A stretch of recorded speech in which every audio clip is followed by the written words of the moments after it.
France Info et France 24 présentent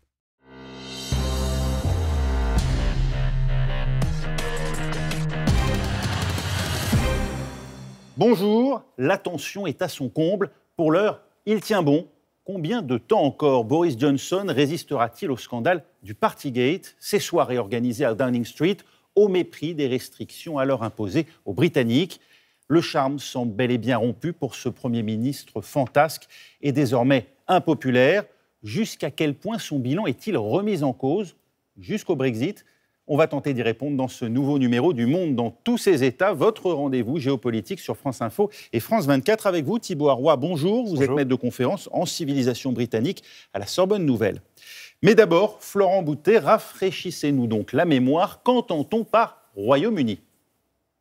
Oui, le Royaume-Uni ne correspond pas spécifiquement à la seule Grande-Bretagne qui est l'île principale ici. Non, c'est bien tout ce qui est en blanc et c'est un pays de 65 millions d'habitants qui se décompose en plusieurs nations. La plus importante, c'est l'Angleterre, 56 millions d'habitants. C'est au sud ici, c'est là que se concentre le gros de cette population. Mais on n'oublie pas le Pays de Galles qui se niche juste ici, 3,1 millions d'habitants. Il y a l'Écosse tout au nord, un peu plus de 5 millions d'habitants, dont la vie politique est rythmée ces dernières années par des référendums pour ou contre le maintien dans le Royaume, justement. Enfin, on n'oubliera pas l'Irlande du Nord, juste ici, un peu moins de 2 millions d'habitants, qui a la particularité d'avoir une frontière physique avec l'Irlande. C'est ici que se concentre le gros des problèmes depuis le Brexit. Et sur le front de la pandémie, on n'a pas oublié ces images qui datent de décembre 2020, cette retraitée qui était la toute première au monde à se faire vacciner, le Royaume-Uni, qui a été le premier à ouvrir la vaccination pour sa population.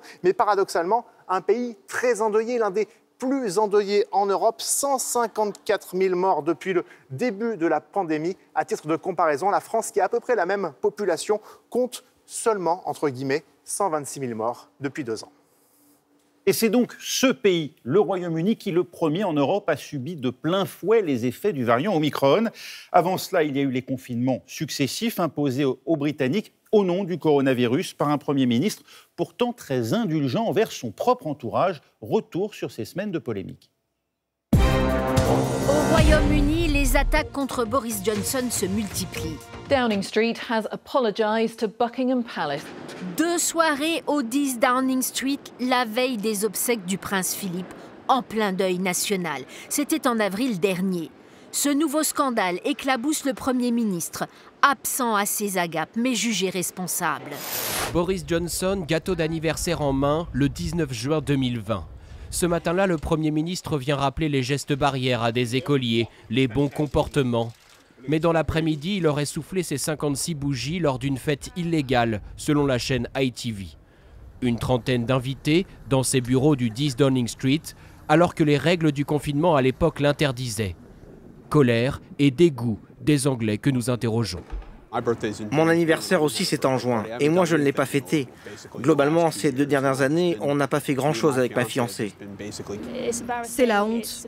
La honte aussi vis-à-vis du reste du monde. Indignation d'autant plus forte que ce scandale n'en est pas à son premier épisode.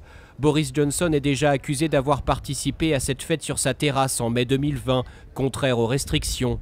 Et à une autre, à Noël de la même année, il aurait animé un quiz en visioconférence tout en étant entouré de collègues, attitude vivement critiquée par la presse.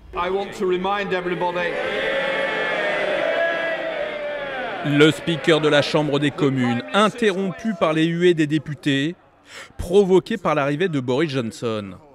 Car le Premier ministre est à nouveau dans la tourmente. Monsieur le Président, je veux m'excuser. Je sais la colère que ressentent les gens à mon égard et envers mon gouvernement quand ils pensent que même à Downing Street, les règles ne sont pas respectées par ceux qui les établissent. Peu convaincu par ces explications, le chef de l'opposition travailliste, Keir Starmer, ironise sur l'indécence du Premier ministre. Sa défense est « Je n'avais pas réalisé que c'était une fête ». C'est tellement ridicule que c'est offensant pour le peuple britannique. Faites ce que je dis, pas ce que je fais. C'est ça qui ne passe pas aujourd'hui chez les Britanniques, Thibaut Arroy. Oui, en partie, c'est sûr que voir la reine seule comme ça, isolée, à l'enterrement de son mari, alors que Downing Street est en train de faire la fête, c'est symboliquement très dur à accepter pour la population. Et on l'a entendu aussi dans le sujet, un certain nombre de personnes ont vécu des mois difficiles d'isolement, ils n'ont pas pu se réunir avec leur famille, certains ont enterré des proches également, alors qu'on accuse Boris Johnson d'avoir organisé, lui, de son côté, des fêtes, d'avoir réuni des personnes pour boire tranquillement en terrasse, ce qui, évidemment, ne passe pas vis-à-vis de la population. D'où viennent ces fuites de l'ancien conseiller personnel de Boris Johnson, Dominic Cummings? Ce sont des règlements de compte au sein même du camp conservateur auquel on assiste. Alors c'est toujours difficile de dire d'où viennent exactement les fuites. Alors c'est sûr que Dominic Cummings a pu jouer un rôle là-dedans. On sait qu'il est en froid avec le Premier ministre depuis un certain nombre de mois, que ça peut être une occasion pour lui de se venger de la situation compliquée dans laquelle il a laissé Downing Street. Cependant, on peut aussi voir d'autres conservateurs comme responsables ou peut-être des hauts fonctionnaires qui pourraient profiter de l'enquête pour faire fuiter des éléments dans la presse et accélérer peut-être la chute du Premier ministre. La démocratie britannique sort renforcée de cette enquête du Civil Service. Alors c'est toujours là aussi un peu paradoxal, c'est-à-dire que d'un côté, on pourrait dire oui, puisque on voit qu'il y a une enquête, qu'on s'attaque à des puissants. Donc, en quelque sorte, il y a une défense de la démocratie, c'est quelque chose de positif. Et d'un autre côté, en pleine crise internationale, on peut se demander si c'est bien le moment de faire tomber un Premier ministre et si, finalement, la démocratie aussi n'en subit pas à nouveau un scandale qui pourrait encore l'affaiblir après les scandales des notes de frais d'il y a une dizaine d'années, après d'autres scandales qui ont émaillé la vie politique britannique. Aujourd'hui, on a ce scandale à propos de Boris Johnson et ça fragilise encore l'image que les Britanniques se font de leurs dirigeants. À la tête de cette instance administrative, la haut fonctionnaire Sue Gray s'impose comme l'une des personnalités les plus importantes du Royaume. Alors, c'est quelqu'un qui n'était pas très connu auparavant du grand public. C'est quelqu'un qui a eu un rôle déjà dans la haute fonction publique, mais un rôle qui est resté discret. Et tout d'un coup, elle est exposée. Et c'est vrai qu'elle a maintenant ce rôle en quelque sorte de juge, même si peut-être qu'on attend un peu trop de ce rapport, puisque elle ne va pas, c'est pas elle qui dit si le Premier ministre doit démissionner ou non. Mais le rapport a évidemment son importance dans la suite qu'auront ces faits et la révélation de ces faits. Et à travers ce scandale, c'est la gestion du pays par les conservateurs qui est en cause. Des revirements sur la gravité du Covid, aux zigzags en matière d'impôts, en passant par les rodomontades à propos du Brexit. Les excentricités des Tories, et notamment du premier d'entre eux, ont fini par lasser les Britanniques, n'est-ce pas, Mathieu Boisseau, vous qui êtes à Londres pour France Télévisions? Bonjour, oui absolument, il y a ce sentiment ici au Royaume-Uni que depuis un peu plus de 2 ans, les difficultés s'accumulent et tout cela génère un sentiment de frustration, d'agacement vis-à-vis des conservateurs au pouvoir et en particulier vis-à-vis de Boris Johnson. Le bilan d'abord du Premier ministre sur la question du Covid-19, plus que mitigé. Certes, la campagne de vaccination a été l'une des plus rapides au monde, mais dans le même temps, avec plus de 150 000 décès, le Royaume-Uni est l'un des pays les plus endeuillés d'Europe. Mais c'est surtout l'attitude du Premier ministre qui provoque de la colère chez les Britanniques, ses négligences à répétition. Boris Johnson est accusé d'avoir participé, même brièvement, à au moins 5 fêtes illégales. Lui se défend en expliquant qu'il pensait participer à des réunions de travail, mais cette défense n'a pas convaincu. À cela s'ajoutent également les conséquences du Brexit. Alors certes, il n'a pas bouleversé au quotidien la vie des Britanniques, mais il a des conséquences sérieuses, sévères, dans plusieurs secteurs de l'économie. Voilà pourquoi ça fait beaucoup finalement pour les Britanniques. Voilà pourquoi il y a cette colère envers les conservateurs. Ils sont d'ailleurs nettement devancés désormais dans les sondages, entre 8 et 10 points derrière leurs adversaires travaillistes. Qui serait, Thibaut Arroy, aujourd'hui le mieux placé pour succéder à Boris Johnson? On évoque la ministre des Affaires étrangères, Liz Truss, ou encore le chancelier de l'Échiquier, Rishi Sunak. Alors oui, ce sont évidemment des ministres qui sont très en vue, puisqu'ils ont des rôles très importants au sein du gouvernement.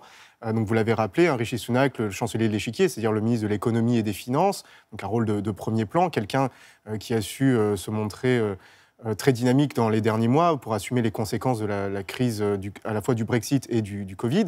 Et puis la ministre des Affaires étrangères, Liz Truss, qui est une figure montante du Parti conservateur, qui est arrivée très vite à un poste de très haute responsabilité au sein du gouvernement et qui, elle aussi, fait figure de favorite, même si on peut envisager d'autres ministres, peut-être moins en avant aujourd'hui, mais qui pourraient sortir comme des figures de compromis. Je pense au ministre de la Justice, par exemple, ou bien à la ministre de l'Intérieur, Priti Patel, qui a aussi un rôle très important dans la gestion de la crise des migrants, la crise actuelle dans la Manche, et qui, évidemment, peut aussi essayer de tirer son jeu de la crise actuelle. Le Parti conservateur est aujourd'hui divisé.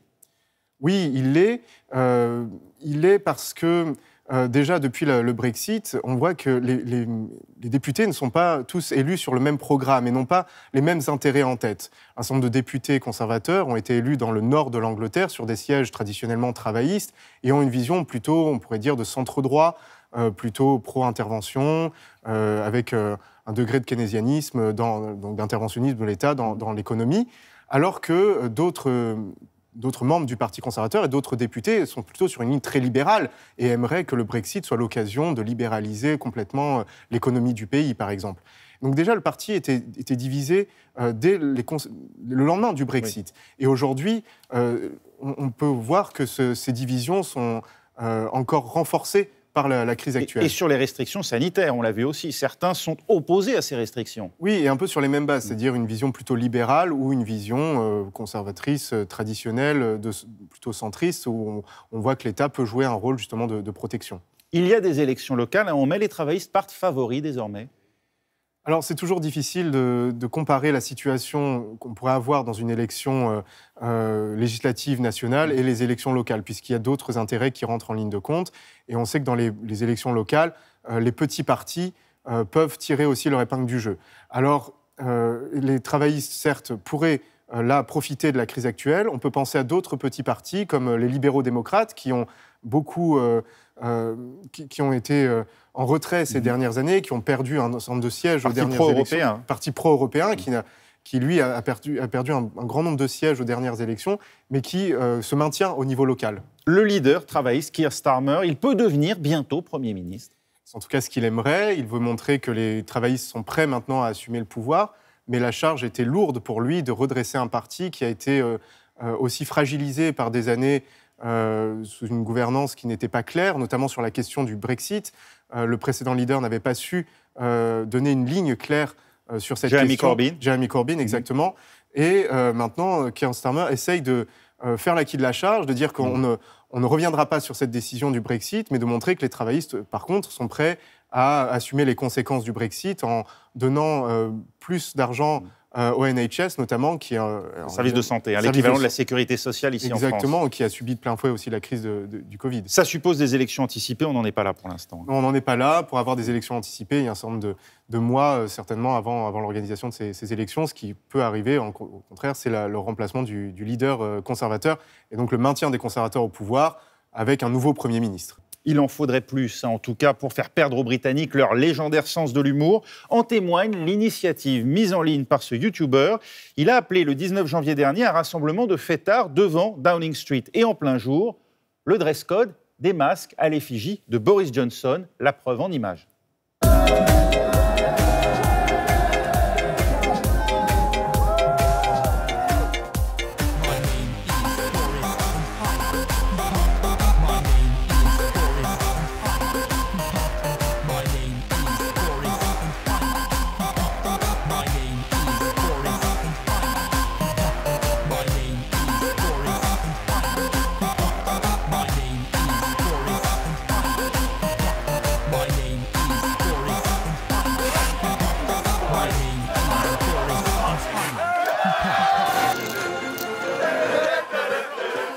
C'est déjà la fin de la première partie du Monde dans tous ses états. On se retrouve dans un instant, juste après un journal sur France 24.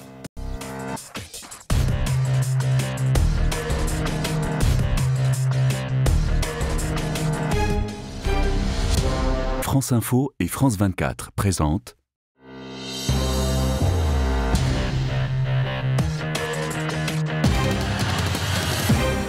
Suite du Monde dans tous ses états consacré à la crise qui secoue actuellement le Royaume-Uni avec vous, Thibaut Arroy, maître de conférence en civilisation britannique à la Sorbonne Nouvelle. Dans cette crise, il y a évidemment le bilan économique. Où en est le Royaume-Uni 2 ans après le Brexit, 1 an après l'accord conclu avec l'Union européenne, Florent Boutet?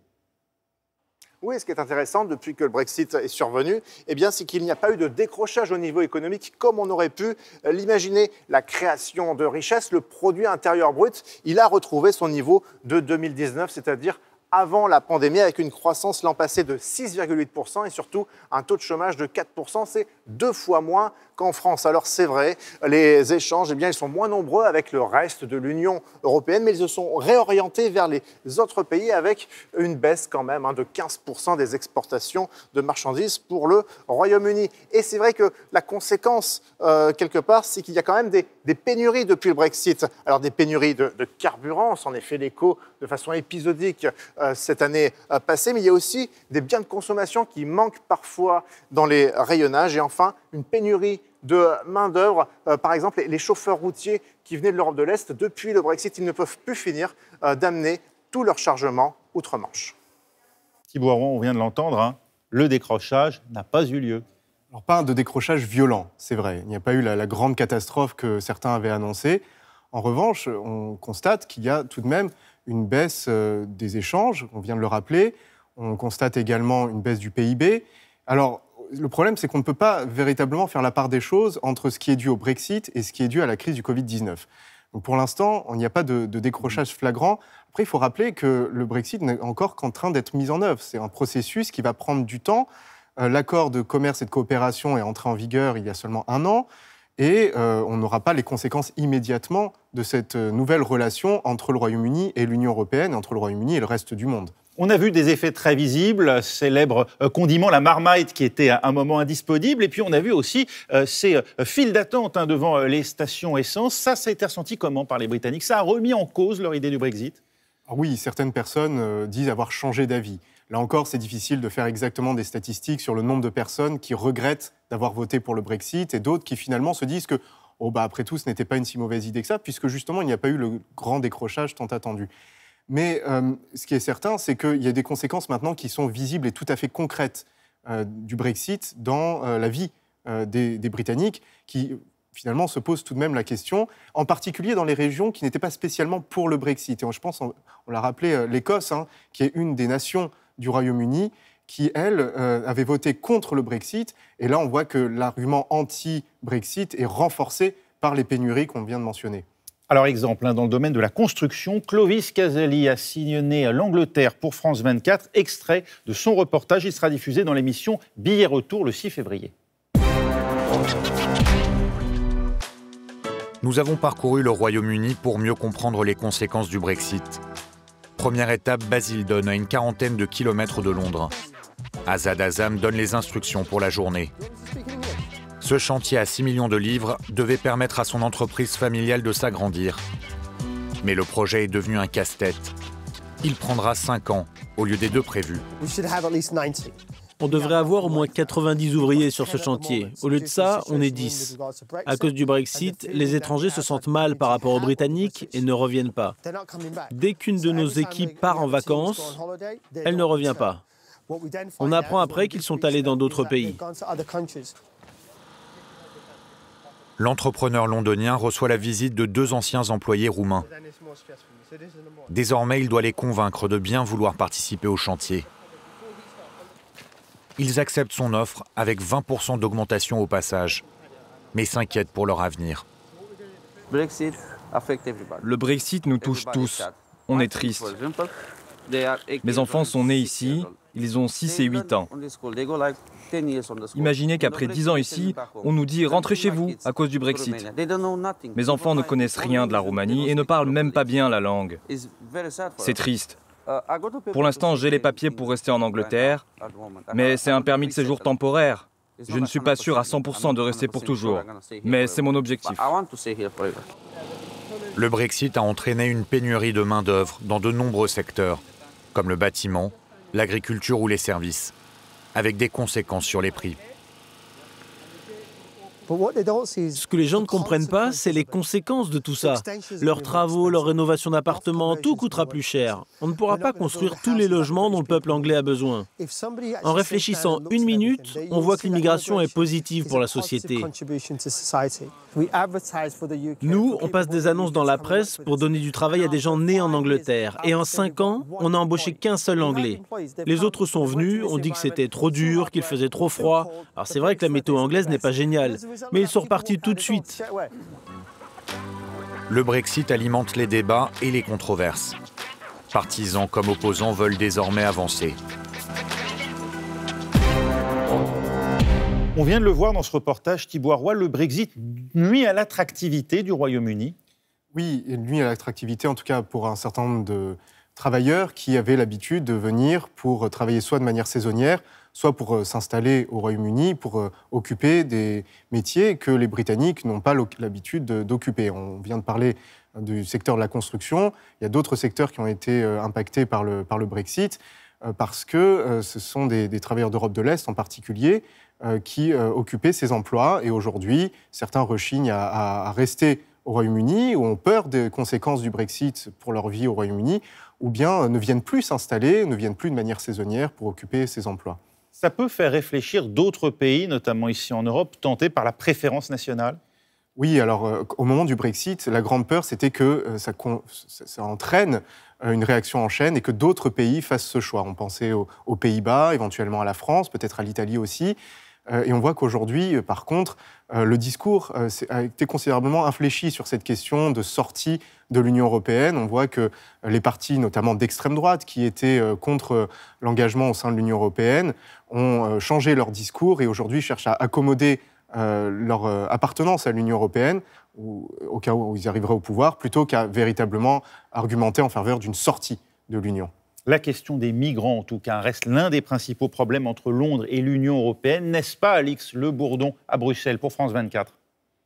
En effet, Raphaël, l'immigration avait été l'un des principaux arguments de la campagne de 2016, les pro-Brexit dénonçant une hausse des arrivées depuis l'élargissement de l'Union européenne aux pays de l'Est notamment. Pourtant, 1 an après la sortie effective du Royaume-Uni de l'Union européenne, les traversées illégales de la Manche sont devenues un véritable casse-tête politique pour Boris Johnson, le Premier ministre britannique. En 2021, plus de 28 000 migrants ont tenté de traverser la Manche. C'est un chiffre record et on sait que ces traversées peuvent être extrêmement dangereuses. On l'a vu en novembre avec la mort de 27 migrants, le naufrage le plus meurtrier dans cette zone. Alors cette situation a créé des tensions entre Paris et Londres, l'immigration étant gérée par un texte bilatéral, les accords du Touquet, mais aussi des tensions évidemment avec Bruxelles. Depuis le Brexit, le Royaume-Uni ne fait plus partie des accords de Dublin, des accords controversés mais qui ont permis au Royaume-Uni, par exemple en 2020, de renvoyer 286 migrants sans papier. Alors selon certains experts, avec le Brexit, le Royaume-Uni a en effet réussi